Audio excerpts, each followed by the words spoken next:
5 years ago, 21-year-old Emma Carter vanished during her morning jog along the coastal path near Beacon Point Lighthouse.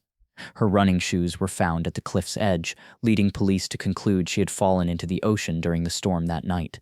Her body was never recovered. But when her younger brother finally brings himself to clean out her room, he discovers something hidden in her old thesis research that will prove Emma didn't fall, and that someone has been watching their family ever since.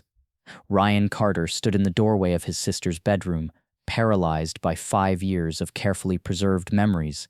At 18, he looked older than his years, not just from the premature responsibility of helping his parents through their grief, but from carrying the weight of survivor's guilt that had defined his teenage years. 5 years. 5 years since Emma had disappeared during her pre-dawn run along the coastal path near Beacon Point Lighthouse, leaving behind only her running shoes perched on the cliff's edge and a family that would never recover. 5 years since that October morning when Ryan had woken up expecting to see Emma stretching in the driveway before heading back to Oregon State for her senior year, only to find police cars and search helicopters swarming their quiet coastal town. Emma had been 21 then, a junior majoring in environmental science with a minor in criminal justice. She'd been home for a long weekend, supposedly working on her senior thesis about corporate environmental crimes while training with her old high school cross-country team for the Portland Marathon. Their parents had kept Emma's room exactly as it was, her academic awards still hanging on the wall, her thesis research still scattered across her desk, even her running gear still laid out where she'd left it the night before her disappearance. But Dr. Sullivan, the family therapist, had finally convinced them it was time to sort through her belongings. "You don't have to throw everything away," Dr. Sullivan had said gently during their last session, "but living in a shrine to Emma isn't helping you heal. She wouldn't want you to stop living because she's gone." Gone. The word still felt wrong to Ryan. Emma wasn't gone. She was missing. There was a difference, even if everyone else, including his parents, had accepted the official explanation. The investigation had been thorough initially. Detective Maria Santos had interviewed Emma's professors, her teammates, even her boyfriend Jake Morrison, who was also a student at Oregon State. They'd searched the coastal path with dogs and helicopters, sent divers into the treacherous waters below Beacon Point, and followed every lead from the tip hotline. But the conclusion had been inevitable. Emma Carter had fallen from the cliff during the storm that had battered the coast that October night in 2019. Emma was an experienced runner who knew that path like the back of her hand, Detective Santos had explained during her final briefing to the family. But that storm brought 70-mile-per-hour winds and zero visibility. Even the most experienced athletes can become disoriented in conditions like that. The coastal road was closed to traffic due to flooding from 11:47 p.m. through 6:15 a.m. the next morning. County road crews found her running shoes at the cliff's edge during their first safety inspection after the storm passed. But Ryan had never believed Emma fell. She'd been running that coastal path since middle school, and as an environmental science major, she understood weather patterns and terrain hazards better than most people. Emma was methodical, careful, someone who checked conditions before every run and never took unnecessary risks. Ryan approached Emma's desk, which was still covered with her thesis research materials. Her laptop had been returned to the family after the police investigation concluded, along with stacks of printed articles, field notes, and interview transcripts. Emma's thesis topic had been corporate environmental crimes on public lands, a case study of illegal development schemes. As Ryan began sorting through Emma's research papers, he found her thesis proposal and felt his breath catch. Emma hadn't been studying environmental crimes in the abstract. She'd been investigating specific illegal activities happening right here at Beacon Point. The proposal outlined Emma's research methodology. "I will be conducting a comprehensive analysis of land use violations, illegal development schemes, and corporate environmental crimes occurring along the Oregon coast, with particular focus on the Beacon Point coastal preservation area. My research will include document analysis, stakeholder interviews, and field observation to determine the extent of illegal activities and their impact on protected ecosystems." But it was Emma's handwritten notes in the margins that made Ryan's blood run cold. Next to a paragraph about field observation techniques, Emma had written, "Dr. Hartwell says I need to be more careful about surveillance schedules after yesterday's close call. She's right. I got too excited and almost compromised the research. Need to follow Professor Peterson's covert photography protocols more carefully. Ryan flipped through more pages and found Emma's field notebook, filled with detailed observations made during her morning runs. But these weren't amateur spy games, they were systematic academic observations conducted under faculty supervision. October 10, 2019, third observation of subject vehicle at Overlook Tune. Dr. H reviewed my methodology in Tuesday meeting, confirmed I'm maintaining proper distance and documentation standards. License plate 7GH9821 verified through university database access. Tom Chen arranged. October 12, 2019, success photograph meeting between Officer Mitchell and Coastal Security representative using telephoto lens Professor Peterson checked out from journalism lab. Photos meet academic evidence standards we discussed in research methods class. Timestamps and GPS coordinates logged per Dr. Hartwell's requirements. October 14, 2019, legal clinic students confirmed my documentation methods will hold up in court. Rebecca from Econ grad program helped identify corporate financial connections I missed. This is bigger than just Beacon Point. We're seeing systematic pattern across multiple development sites. Ryan felt his hands shaking as he read Emma's final entry, dated the day before she disappeared. October 15, 2019, final review with Dr. Hartwell tomorrow before Portland FBI meeting. She's been incredible mentor, taught me everything about proper investigative methodology. Graduate student team confirms all evidence meets academic standards. Tom's financial analysis shows $200K plus payments to Coastal Security. Legal clinic says we have solid case. Backing up everything to university secure server tonight, per IT department protocols. Password Beacon Point Truth 2019. If something happens, Dr. Hartwell and the team know where to find all research files. Emma hadn't just been conducting academic research. She'd been part of a collaborative university investigation into real criminal activity, working under proper faculty supervision and with institutional support. And she'd been smart enough to follow academic protocols for protecting her data. Ryan looked up from Emma's notebook and caught sight of himself in her desk mirror. For just a moment, he could have sworn he saw Emma looking back at him, the same focused expression she'd worn when she was deep in research mode, working late in the library with her study group. But as Ryan stepped closer to the mirror, he realized he wasn't alone in the reflection. Standing at the window behind him, barely visible through the sheer curtains, was a figure with what appeared to be binoculars pointed toward the house. Ryan spun around and ran to the window, but the figure was gone. He looked down at the street and saw a dark SUV pulling away from the curb, the same parking spot where he'd noticed an unfamiliar vehicle several times over the past week while he'd been preparing to clean out Emma's room. Someone was still watching their house. 5 years later, someone was still interested in what the Carter family might discover about Emma's research, and now they knew Ryan had found Emma's backup files. Ryan immediately called Detective Santos, who had since been promoted to lieutenant. She listened to his discovery with renewed interest. A university student conducting legitimate academic research was very different from a teenage girl making wild accusations. Emma was following established academic protocols, Santos observed as she examined Emma's field notebook and thesis materials. But look at these margin notes. She's constantly referencing meetings with Professor Hartwell and feedback from graduate students. This wasn't solo work. She was getting help, professional guidance. See this notation.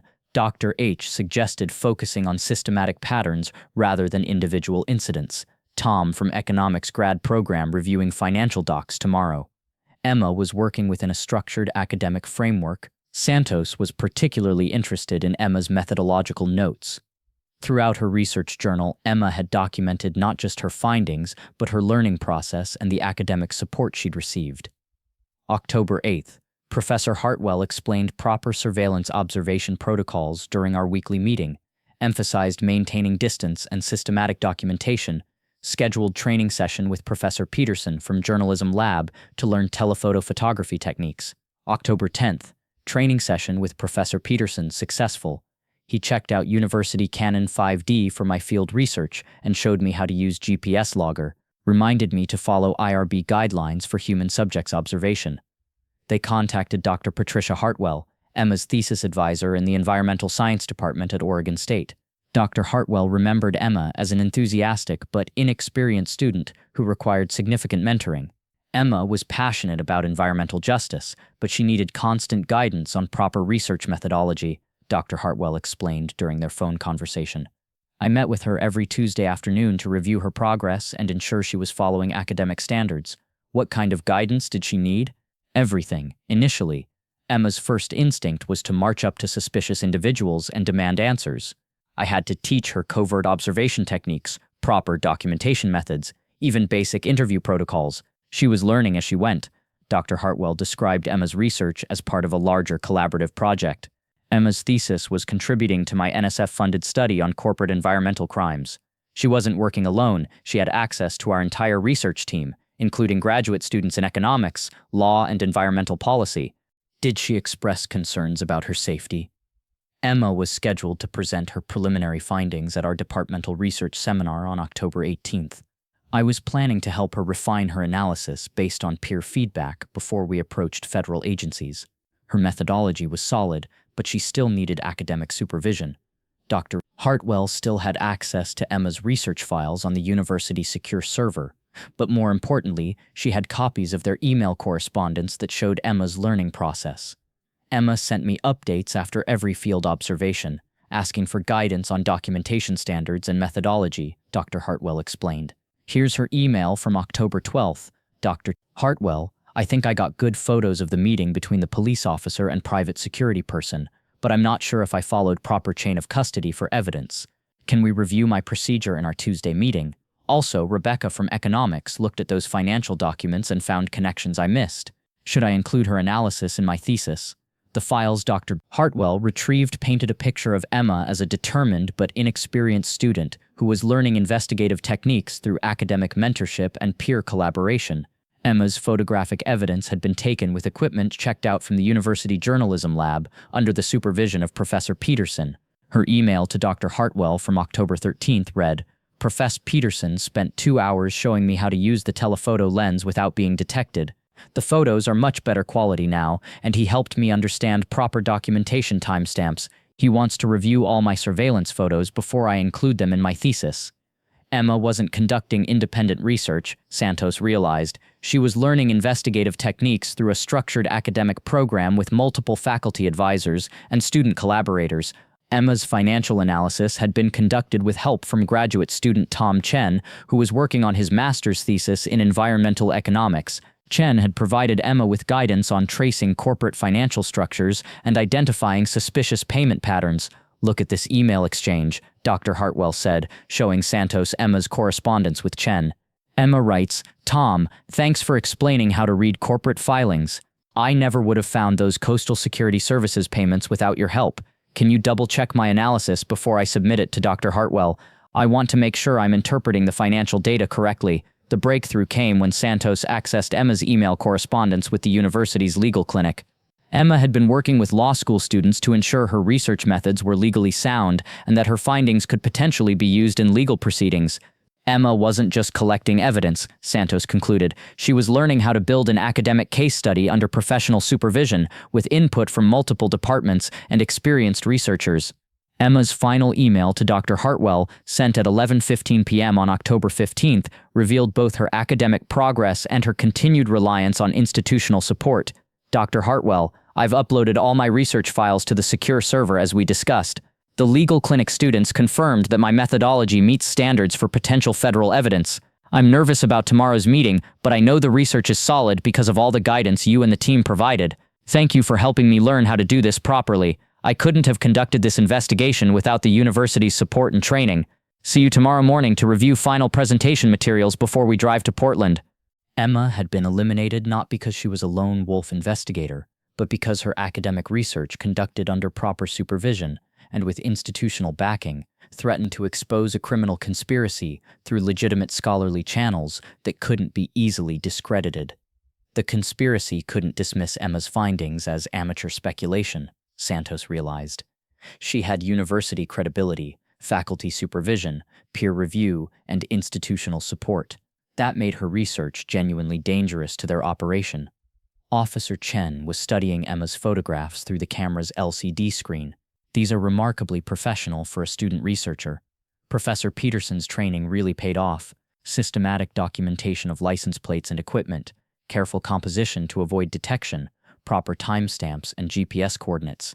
The photos showed the same dark sedan at multiple locations along the coastal path over several weeks, always with someone using binoculars or cameras to watch runners and hikers. Most disturbing were images Emma had captured of Officer Mitchell meeting with someone from Coastal Security Services outside the police department's back entrance. "That's Officer Mitchell," Santos confirmed grimly, and according to Emma's research notes, she documented this meeting as part of her systematic observation schedule that Dr. Hartwell had helped her develop. Officer Chen had connected Emma's camera to her laptop and was analyzing the photo metadata, GPS coordinates, timestamps, even weather data embedded in each image.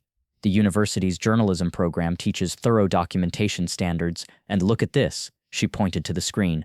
The final photos were taken on October 15th at 4:30 p.m. Emma was conducting her scheduled field observation less than 12 hours before she supposedly fell from the cliff. Santos studied the timestamps carefully. The ANPR data showed the coastal road was closed from 11:47 p.m. due to flooding, but Emma's shoes weren't discovered until 6:15 a.m. the next morning during the safety inspection. Someone had a nearly 6-hour window to place those shoes at the cliff's edge, Ryan realized. Not someone random, Santos corrected, someone with access to the closed road during a storm, someone with legitimate reason to be there during the inspection period. Officer Chen pulled up county records on her tablet. Road closure protocol requires inspection by county engineers and contracted safety personnel before reopening. The inspection team on October 16th included 2 county employees and 3 private contractors from Coastal Security Services, the same company that Emma had been researching as part of her university thesis project, the same company that had been receiving monthly payments from Beacon Point Holdings, the same company whose employees had been the first people to have access to the coastal path after the storm ended. They didn't just place Emma's shoes at the cliff, Santos concluded, they were part of the official team that discovered them. FBI Special Agent Rebecca Torres arrived with a team of federal investigators who specialized in environmental crimes and academic research protection. The involvement of a university student conducting legitimate scholarly research had elevated Emma's case to federal jurisdiction under laws protecting academic freedom and environmental whistleblowers. Your sister was conducting exactly the type of research that federal environmental protection laws are designed to encourage, Agent Torres explained to Ryan. She was using proper academic methodology to investigate potential violations of environmental protection statutes. The FBI's analysis of Emma's university research files revealed the sophistication of both her investigation and the criminal network she'd been exposing. But more importantly, it revealed the comprehensive academic support system that had made her research credible and systematic. Emma documented a coordinated campaign involving private security contractors, corrupt local officials, and corporate development interests, Agent Torres continued. But she did it through a collaborative academic framework that involved multiple departments and faculty advisors. Agent Torres had interviewed Emma's entire academic support team. Professor Peterson from the journalism department confirmed that he had provided Emma with extensive training in surveillance photography and documentation techniques. Emma was enthusiastic but completely inexperienced when she first approached me, Professor Peterson explained. I spent hours teaching her proper telephoto lens usage, covert positioning, and legal documentation requirements. She was a quick learner, but she needed constant guidance. Tom Chen, the graduate student who had helped Emma with financial analysis, provided additional context about the collaborative nature of her research. Emma brought me these corporate filing documents and asked for help interpreting them. I showed her how to trace payments and corporate structures, but she did all the actual legwork of obtaining the documents through proper FOIA channels that the legal clinic had helped her navigate. Dr. Hartwell had provided additional context that made Emma's murder even more significant. Emma's research was part of a broader academic initiative to document corporate environmental crimes across the Pacific Northwest, she explained to the FBI team. She'd been corresponding with researchers at University of Washington, Portland State, and UC Berkeley who were documenting similar patterns of harassment and intimidation. You're saying this wasn't an isolated incident? Emma had identified what appeared to be a coordinated network operating across multiple states. Her research was going to be presented at the Pacific Environmental Research Conference and published in the Journal of Environmental Justice. The implications for corporate accountability would have been enormous, but Emma's research had required constant academic supervision and peer collaboration. Her email correspondence with Dr. Hartwell showed weekly progress reports, methodology questions, and requests for guidance on everything from legal procedures to safety protocols. Emma wasn't a solo investigator, Agent Torres realized. She was a student researcher working within established academic frameworks with proper institutional oversight. The investigation took on new urgency when Agent Torres's team accessed additional files from Emma's university research collaboration. Hidden in the shared research database was evidence that the conspiracy had been responsible for multiple deaths of environmental activists and researchers over several years. Emma had been working with graduate students from multiple universities to identify patterns in environmental activist deaths, Agent Torres reported. They'd been collaborating on a comprehensive database that correlated Weather Service data with official accident reports across 3 states. Emma's contribution to this multi-university research project had been to focus on the Beacon Point area, but her findings were being integrated with similar research from other institutions. The collaborative academic approach had made the research more comprehensive and credible than any individual investigation could have achieved. Your sister's work was part of a legitimate scholarly research network, Agent Torres explained. She wasn't conducting amateur detective work, she was contributing to peer-reviewed academic research that was being conducted at multiple universities with proper institutional support. The breakthrough came when Agent Torres's team contacted Dr. Michael Santos at University of Washington, who had been collaborating with Emma's research team. Dr. Santos had been expecting to receive Emma's final research data for inclusion in their joint publication on corporate environmental crimes. Emma was scheduled to present her findings at our research conference on October 20th, 2019, Dr. Santos explained. Her research was going to be integrated with similar studies from Washington and California to expose what we suspected was a coordinated regional network, eliminating environmental opposition. Emma had been murdered not just to protect the Beacon Point Development Project, but to prevent her from contributing to a multi-state academic research project that would have exposed systematic corporate environmental crimes through legitimate scholarly channels. The academic credibility was what made Emma's research so dangerous, Agent Torres concluded. They couldn't dismiss it as activist speculation or amateur investigation. It was being conducted through proper university channels with faculty oversight and peer collaboration. The federal investigation that followed revealed the true scope of what Emma had uncovered through her collaborative academic research. Agent Torres's team coordinated with environmental crime specialists across 3 states to analyze Emma's findings and their broader implications. Your sister's research was part of a larger academic investigation that had identified a network called the Pacific Development Initiative, Agent Torres reported. Working with researchers at multiple universities, she'd helped document operations in 12 different locations across 3 states. Emma's university research files, combined with data from her academic collaborators, contained evidence that the network used a consistent methodology: identify environmental activists, researchers, or community leaders who opposed development projects, then eliminate them through staged accidents that would discourage others from continuing opposition efforts. The sophistication of Emma's analysis is remarkable for an undergraduate, Dr. Hartwell noted as she reviewed the FBI's findings, but it reflects the quality of collaborative research when students work with proper faculty guidance and peer support. Emma's individual contribution was focused on Beacon Point, but she was part of a much larger academic investigation. Emma's criminal justice training, under Professor Hartwell's supervision, had taught her to focus on evidence that would hold up in federal court. Her research files included detailed chain of custody documentation, properly witnessed interviews, and cross-reference source materials that met academic standards for scholarly publication. Emma wasn't just building a thesis, Agent Torres realized. Her academic team was building a federal case through legitimate research channels. Marcus Webb, the former Coastal Security Services contractor, agreed to cooperate with federal investigators after being presented with Emma's research evidence and the corroborating data from her university collaborators. She'd figured out our entire operation, Webb admitted during his federal interrogation. Not just the local Beacon Point project, but the connections to similar operations in other states. Her research team had been sharing data across universities. They were building a comprehensive picture that would have destroyed the whole network. According to Webb's testimony, Emma's university credentials and academic methodology had made her investigation particularly dangerous to the conspiracy. We could discredit random activists or concerned citizens, Webb explained. But she was working through a legitimate university research program with faculty supervision and peer review. That kind of institutional credibility would have triggered federal investigations nationwide. Emma had been murdered specifically to prevent her from presenting her research at the Pacific Environmental Research Conference, where her findings would have reached hundreds of environmental scientists, legal scholars, and federal law enforcement officials. The conference presentation would have triggered federal investigations in multiple states, Agent Torres explained. Emma's research, combined with her academic collaborators' data, provided the evidence and legal framework needed to prosecute environmental crimes that had been protected by local corruption for over a decade.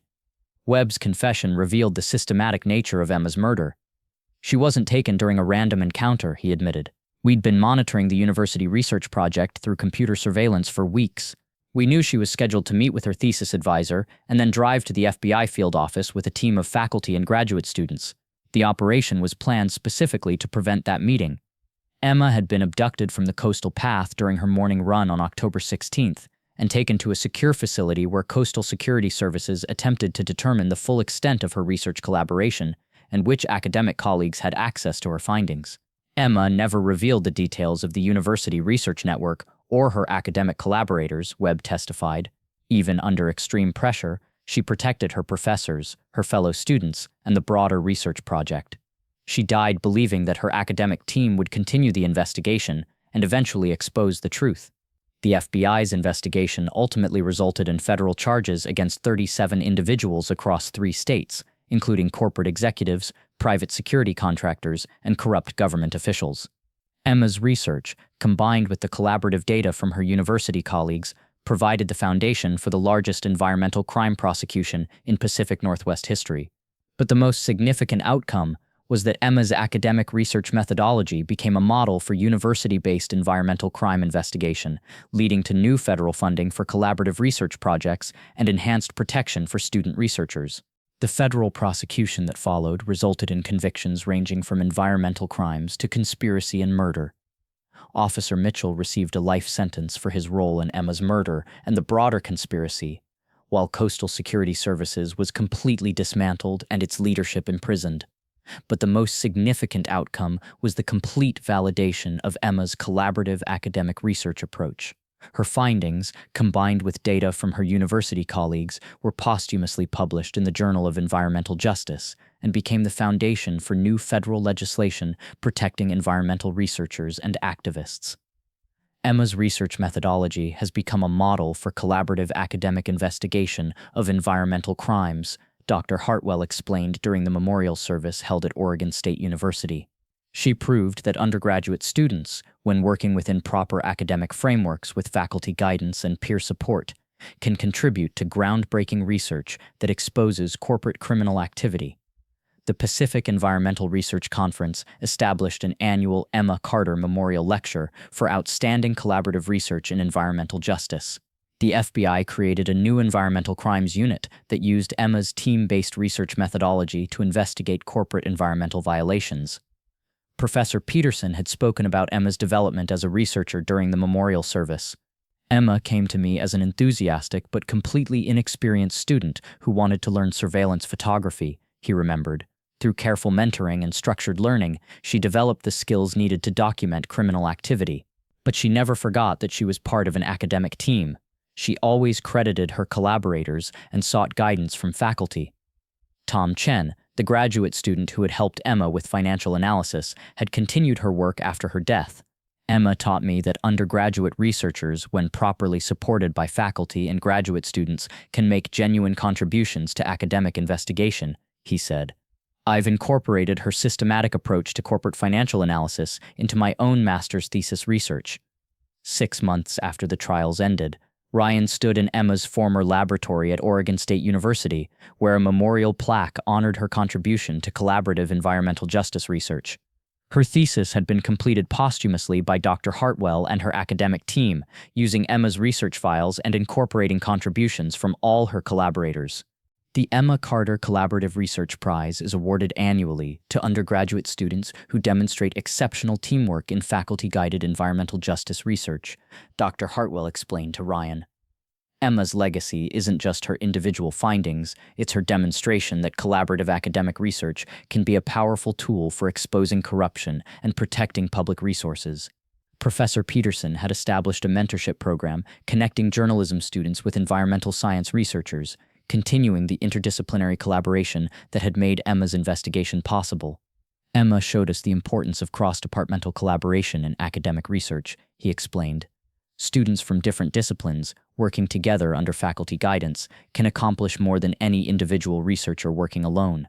The university had also enhanced its security protocols for student researchers working on potentially dangerous topics.